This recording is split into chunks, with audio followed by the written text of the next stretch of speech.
Tales of Abundance listeners, welcome back. Today I am here again with Anthony Marino. We are still in Lubbock, Texas at a podcast event, and we are honored to have Lesley Hocker here joining us today. Welcome, Lesley. Hey, thank you, Randy. I'm excited to be here in Anthony, in the middle of nowhere. Yeah. But it's flat. You can see a long ways. Yeah, that's true. So we're going to get around to skincare. But before we get there, I want to start with, you grew up, we were talking earlier, I know, in Tulsa, Oklahoma. Yes. And what did you tell me about Tulsa, or it was about Houston? Yeah, so I grew up in Tulsa, the oldest of 5 children. And when I went to university, you'll laugh because Tulsa's in the base of the Ozarks, trees, hills. Yeah. So I go to the University of Oklahoma, and I'm like, oh, this is why they call it the red earth of Oklahoma. Yeah. Kind of like flat like Lubbock. But when I moved to Houston, I went, oh, Tulsa's a really nice town. I didn't realize how nice it was till you moved to Houston. Yeah. So, and Houston's a great place. Yeah. It's just, it's different. Big city. Yeah. So, okay, let's talk about the University of Oklahoma. You went there. Now, you swam there, and they didn't have women swimming at the time. Right. Well, tell us about that. Well, when I was being the oldest of 5, my parents had put us in competitive swimming, AAU swimming. And so I excelled at that. Actually, all of us excelled at that. And the University of Oklahoma, there was no women's swimming. This was the year before Title IX. Seems like yesterday, but it's been a while. And so I swam on the men's swim team. I wanted to continue the sport. I was thinking about going to the Olympics. I was nationally ranked. And then my sophomore year, Title IX got passed, and I actually got the first athletic scholarship they gave at the University of Oklahoma to a female athlete. Wow. What event was your? Backstroke and individual medley. Yeah. So individual medleys, which one? Is that where you do everything? You do all 4? Yes. It's butterfly, backstroke, breaststroke, and freestyle. Okay. And I actually I hold 6 individual Big 8 titles. Nice. So, and I still hold them. There's no more Big 8. There you go. Records that will never be broken. Yeah, but I actually did hold records at OU until the mid-'90s when they discontinued the women's. Well, they discontinued the men's first because the women were better than the men. Yeah. But then they discontinued swimming at the University of Oklahoma. Okay. So you were swimming, and your major was petroleum engineer? Or petroleum? So my major was petroleum land management. Okay. It's a business degree with engineering, geology, and law. Wow. Okay. So it's an intense degree. But my father was an engineer. I had grown up in the oil patch. Tulsa was the oil capital of the world. And I thought it would be an interesting career. I'm like the 5th or 6th female to get that degree. Came out of school before the oil embargo. So some of your listeners are like, what? Oil embargo? And so I went far fast. It was fun. It was exciting. Price of oil was sky high.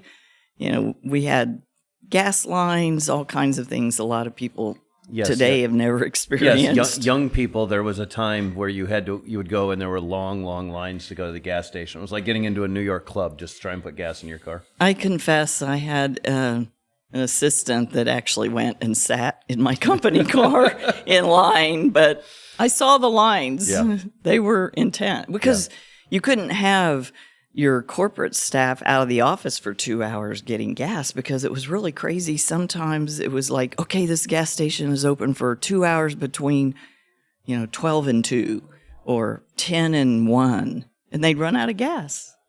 Yeah. I mean, that seems insane in today's world, although we went through COVID and we ran out of quite a bit of stuff, so maybe it doesn't seem as insane. And, I live in Houston now, so we have hurricanes, so yeah. We run out of food, we run out of gas. Yeah. So I think going through those experiences really helps you appreciate that like stuff doesn't grow on grocery store shelves. Right. And there is work to get the oil to the gas station. Yeah. I think if we need to put it in a little context for those that are a little bit younger, it was the early 70s, and we had it was the first time since World War II that the United States really faced any sort of economic crisis. We were buzzing along. We were the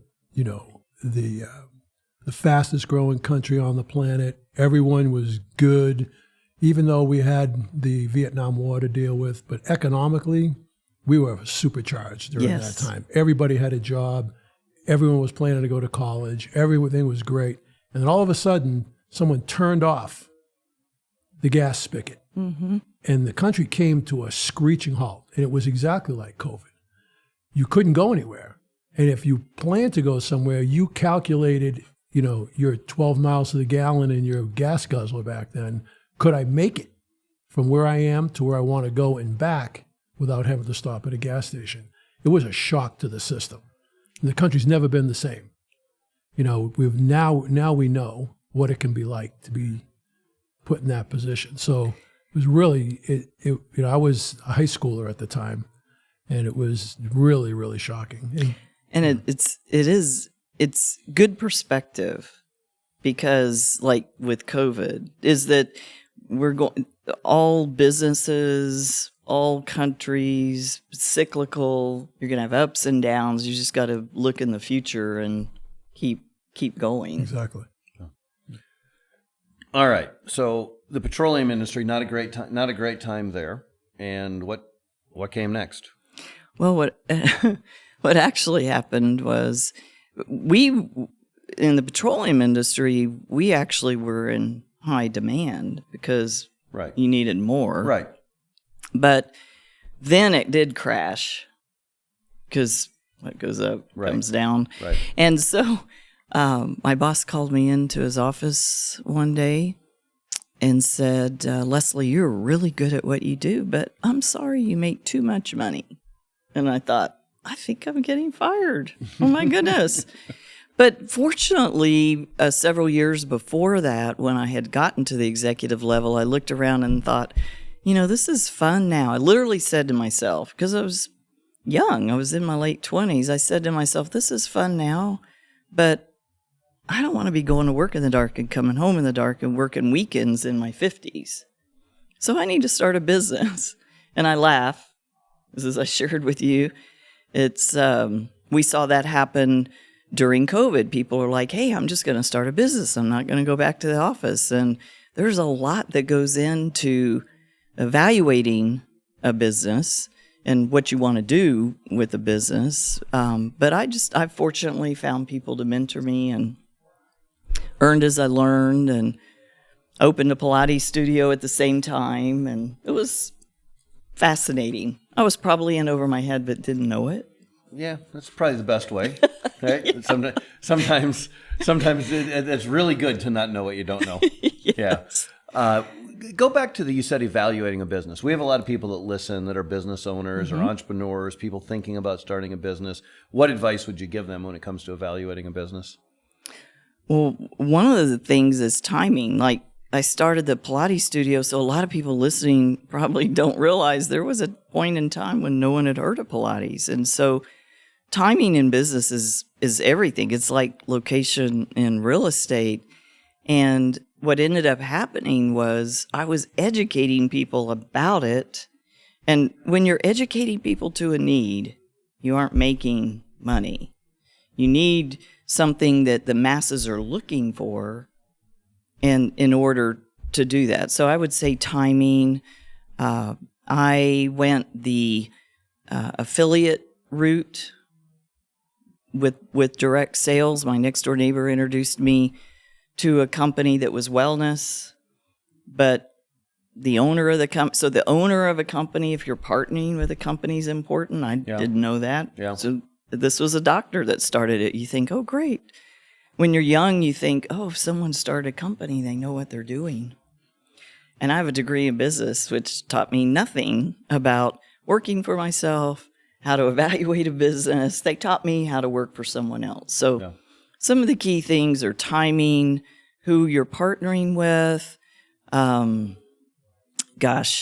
The products need to be unique if you're partnering with a direct sales company, because if I can go to a big box store, Costco or Sam's Club, and buy something similar there, that it's not a long-term Right. You have no venture. competitive advantage. Nothing, no differentiators. Right. And I learned that the hard way. I actually helped launch a company with high-fiber diet cookies, and it was eat cookies and lose weight. But this was before food bars, before any of that. And so we created this huge market. I actually opened up the UK for them. Huge market, 3 to 4 years it caught on, and then it's everywhere. Because all you had to do is take a cookie and add fiber to it. Right. Drink water. It wasn't magic. Yeah. I made a lot of money, but it wasn't a long-term business venture. Right, because competitors, anybody could copy it anytime they Exactly. wanted to. No barrier to entry. So that's the no barrier to entry piece was something they don't teach you that in school. Yeah. And that's a big deal. Yeah. The timing thing really speaks to me. I don't know about you, Anthony, but I've been too early to a few different things. And my observation is being too early is worse than being too late. Yes. Like I was in the energy, the best product I've ever sold in my life was an energy efficiency product. I won't bore listeners with exactly what it was and how it worked, but this product was amazing, phenomenal, should have been the easiest sale ever. But because it was so new and unexpected, people just weren't ready for it. And the amount of education you had to do, you had to create the market. Yes, that's educating people to the need. So you'll laugh. So I started the Pilates studio, dating myself. So in 84, and I ended up turning it into a women's exercise studio because that was new for women too then. It wasn't for me because I had been an athlete and I was used to being in the gym. That was Jane Fonda time. Yes. Oh my goodness. I remember going to the gym with sweatpants and t-shirt, and I'd be the only woman in there, and all the guys were in sweatpants and t-shirts, but the women had the little, I'm not making fun of it. It's just little leotards and the leg warmers. I was like, oh my gosh, where was I? Oh yeah. So in 1990, so 10 years later, my youngest sister calls me. She goes, oh, my God, I just saw in Glamour magazine that Pilates is the hottest exercise on the West Coast. I'm like, I live in Texas. Like, it isn't here yet. Yeah. And then my brother, who is a scientist, he calls me in 2004 and said, oh, my God, I just saw in Business Week that Pilates is the hottest exercise out there. And I went, and then he laughed. And I'm like, you're funny. I was 20 years ahead of my time. Way too early. Yeah. So. Yeah, it's really hard. I mean, that energy efficiency business, I had a partner, but we were trying to do that in the early 2000s. And gas gas wasn't a problem, and just electric bills. We would sell it, ironically, the best time to put it in would be in the spring before the hot summer. Mm-hmm. But we would sell it in September, October, November when people just got done paying really high electric bills. And then, so it was very seasonal. But yeah, that was a big lesson. Like being a little later, that would have been a much better business later on. And I have a lot of opinions on an energy shortage coming to this country, right now. So we'll talk later. Yeah, okay. So, all right. So that got you into direct sales and health and nutrition, and at some point that went into skincare. Well, what ended up happening was built. Several businesses. People ask me, like, how many companies have you been in? And I'm like, well, it's not that I left the companies. It's just that I had to learn along the way. First company was the leadership, ownership of the company is important. We had unique products. I got that right. So I didn't learn that lesson until the fiber cookie lesson. And then unfortunately, there's a lot of gotchas in the direct sales space.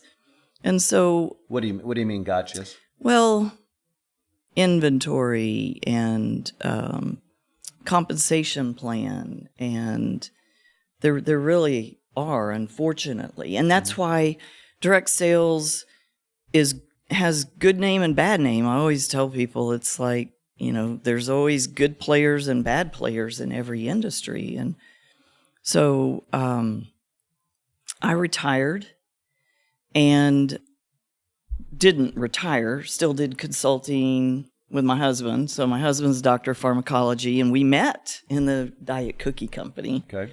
And we always said we would do something again if we could find the right company and where we could have fun. Fun was the most important piece. Love that. And so one of our friends, also mentor, best-selling author of The Slight Edge, Jeff Olson, he said, okay, I'm going to launch a company. He'd had massive success. He said, I'm going to launch a company. It's going to take the gotchas out. It's going to have unique products, and we're going to have systems in place and training, because up until then, Ron and I had to create everything, brochures, training. I mean, it's right. quite a bit. Right. And so we're like, okay, can we do it again? Because it's been like 6 years. And we helped launch the company actually 14 years ago now, and August. And so we did one night cream, one country. We did 100 million our first full year. Wow. No one's ever done that. No big box, no L'Oreal, no Estate. No one's ever done that in one country. And it's because the goal is to have a unique product that took 5 or 6 different products and just put it in one. Make it easy for people. What was the name of that product? The name of the product, the company is called Neora, and the night cream is called Age IQ. And it's like we're in our 8th generation formula, and then added wellness. So it's like activating your youth 360 degrees, inside and outside. And but our newest project is a disrupt. So we disrupted the crowded night cream space. Okay. People were looking. The before and after pictures did it all. Actually, when I renewed my passport a couple of years ago, we had sent them in to be expedited. I had like 3 weeks. And my husband took the photos and gave everything. And then he called when they were ready a couple of weeks later. He said, our passports are ready. I said, would you grab mine? He's like, no, they won't. They won't give me your passport. They want to see your face. Because no one looks younger after 10 years. So they thought I had sent in an old photo. Yeah. I thought, okay, that's quite a compliment. Who gets a compliment from the passport office? I know. Yeah. I actually thought my husband was joking because he loves to joke around. I told him, you're so funny, right? Yeah. Just get my passport. So I had to show up. But we just launched, after multiple years of research, the latest, it's a revolutionary product. It's a natural alternative to injectables. So neurotoxins, otherwise known, people call it Botox, a natural alternative to neurotoxins and fillers that science-backed. That's a key if you're going to have unique products. So science-backed, trains your skin. So it's perfect for me because I have a love of health and wellness. It activates the muscles in your face. It's literally like taking your face to the gym. You have 40 muscles in your face. It activates. This is a topical product This again, is a topical elixir. Okay. It trains your skin. There's 3 different formulas in it. One of the formulas trains your skin to lift and fill and plump itself. It's the craziest thing ever. It results in the clinical trials in as little as 2 hours. It also has a biostimulator in it with plant peptides and plant stem cells that builds collagen in your skin by 1,223%. That's like 4 times more than microneedling, and which is painful. I don't know, never done them, but I have friends that have. And then is that what microneedling does primarily, is try to build the collagen? Yes. Is that the primary That's benefit? the primary goal. It'll build at 400% over Okay. several months. Okay. Well, why wouldn't you do a topical elixir? It takes 30 seconds, literally 2 pumps, 30 seconds in the morning, 30 seconds in the evening. Then you do follow it with your day and night cream or use ours. And then the third thing that it does is it helps build lost volume. It's epigenetics for the face, the skin cells. It's great. It's amazing science. And what we did was so we're an indie brand. And what we do that's unique is we have relationships with like 19 different, like Princeton University has a patented ingredient in our night and day cream. So we have relationships with about 19 different universities and entrepreneur scientists around the globe, literally Brazil, France, Norway. And so we enter into a relationship with the scientists to have the exclusive rights. And then they get the money because if they sell to like a big brand, it may or may never get used. And they may, and then they don't get any royalties. So it's a win-win. It's really cool. It's a fascinating industry. Most people don't realize out of 182 beauty brands, they're owned by 7 companies. Wow. So a lot of these celebrities, it's really not a unique product. It's just They're using them as an influencer. Yeah, rewrapped. Yeah. So, but it's been amazing fun. Imagine that you have friends that have been looking for me, it's not so much about beauty, but it's looking as young as I feel. Yeah. And my mother just passed away at 101 in perfect health, except her body gave out. No heart disease, no organ disease, nothing. And everybody was always like, why does your mom look so much younger? I'm like, because she's been using this for 14 years. Yeah. Even the guy that came to confirm, and this just happened a week ago, he said, your mother's skin is so smooth. I was like, I'm going to start crying, so I'm going to stop talking about my mom. All right. Are there other products? So those are the 2 main products, or do you have a lot of other things? Well, we have skincare for the body, which started trending this year, and we launched it in 2014 that works with cellulite and dimpling. So men don't deal with that issue, but like 85% of women deal with cellulite, or if they had a baby, the tightening. So it tightens the skin. It's got a patented ingredient in it. We sold like 4 million bottles. Wow. So my favorite product is a business because I can help people spare time, have more choices in life. You're saying getting them in the business, getting them either an ultimate stream of income, or I'm guessing in some cases a full-time stream of income. It's I can easily show anyone how to make an extra $500 to $1,000 a month, which changes a lot of people's lives, or more, or as one of my friends said, or gangster money, which is fun. And just so you know, 85 to 90% of our sales come from customers. So it's a real product. Right. I mean, I have people that have been ordering the night cream we first launched with for 14 years. That's... Wow. And, as much as I love health and wellness as a business, it's not sticky like skin. Right. I mean, if a woman finds a good skincare product, she's going to stick with it. Yeah. But for wellness, my experience is people 6 months later, they forget how they felt before they started taking something because they're not looking in the mirror going, oh my God, where'd that wrinkle come from?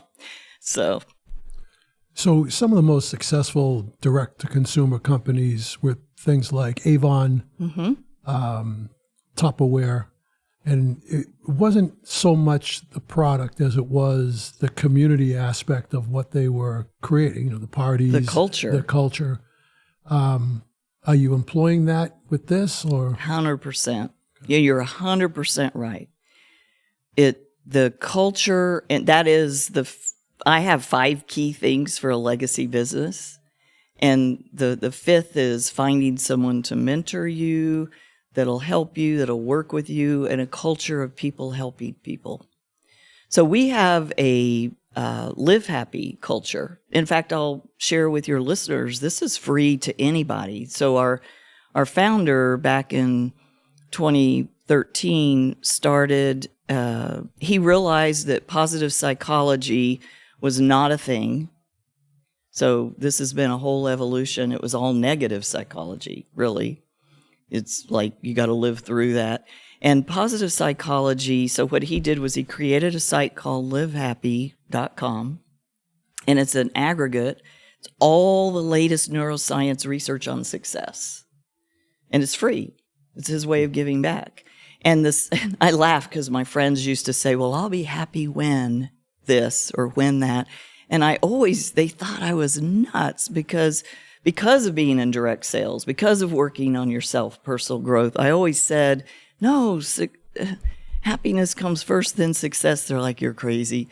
Well, I was proved right, because that's what the neuroscience research shows, is that happiness comes first, then success. So it's a great resource for people. And actually, the UN declared the International Day of Happiness, I think in 2014 or 15, and we've been front and center in that whole movement. And we give it for free to our customers, to our brand partners, to anyone listening. Instead of repeating it, once again, you repeat the name of the website? Sure, it's livehappy.com.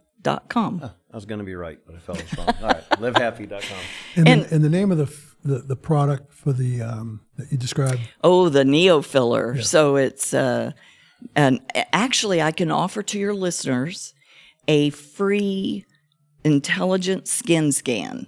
So an Intella skin scan where they actually can go to my website, and it scans their face and tells them the issues that they need to work on. It's a $60 to $100 value. I mean, a dermatologist would charge you for it.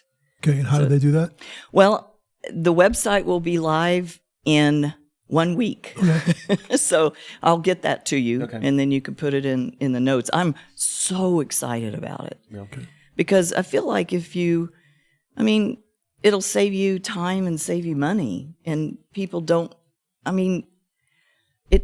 I don't know if you guys realize, but you got teenagers going to some of these beauty stores buying stuff that's not right for their skin. Mm-hmm. So it'll work men, women. Yeah. So you don't know the name of the website yet? No, I don't have the link yet. Okay. I know what it's, well. Tell us what it is, because by the time this comes out. I don't have the actual name of the website. She'll send it but to us. They we'll put it in the notes. They can also connect with me at lesleyhocker.com. Okay. And I have a form there, and then they could say this is what they want, and I can send it as well. That's great. So. That's great. Well, being in my late 60s, along with my wife is a fanatic about her, her skincare. So this will be something that I'm sure she'll look into, and she will love it. We do a 60-day money-back guarantee, and can't go wrong with that. Sure. And as I said, it's a fifth of the cost of doing fillers. I didn't know how expensive that stuff is. That's crazy. It's big business, and it's being done everywhere, not necessarily in the best sets of healthcare. I think, what's been fun for me is the difference between 14 years ago and today is people are now, I have always been aware because I've started studying wellness and health at 16, because when you're swimming 10 miles a day, you're tired all the time.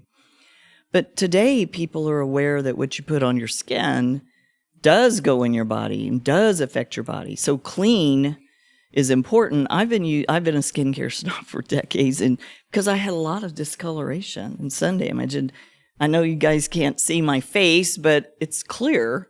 I'm not wearing makeup. Yeah.